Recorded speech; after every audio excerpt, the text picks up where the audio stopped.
तो सबसे महत्वपूर्ण चीज ये है कि आपका ग्रुप कैसा है।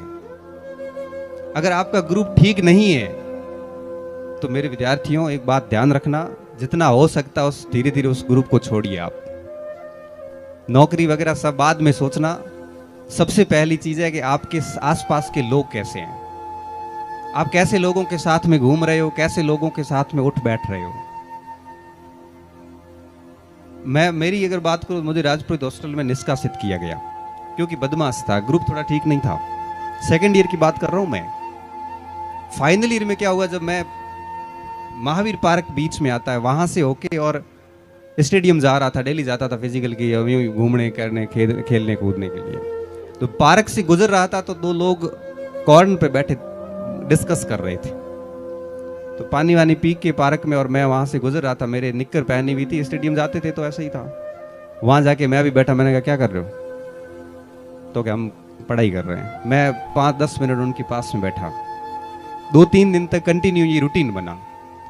5वें 6ठे दिन मैंने पूछा, मैंने कहा भाई साहब आप कर किसकी तैयारी रहे हो, डेली डिस्कस कर रहे हैं, जबरदस्त डिस्कस हो रहा है। तो उन्होंने कहा कि हम असिस्टेंट कमांडेंट की तैयारी कर रहे हैं, और उन्होंने मेरे को पूरी जानकारी दी। दूसरे दिन मैंने कहा कि मुझे भी करनी है, तो तू भी कर।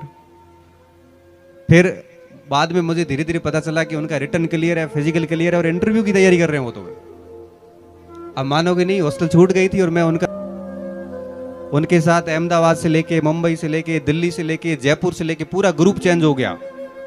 किसी को यकीन भी नहीं था कि इस तरह से ट्रांसफॉर्मेशन होगा मेरा। अब मेरे जो पुराने साथी थे, जो भी थे, उनको लगने लगा कि इतना बदल कैसे गया।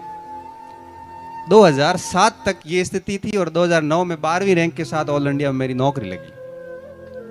आरबीआई में मैं सेलेक्ट हुआ।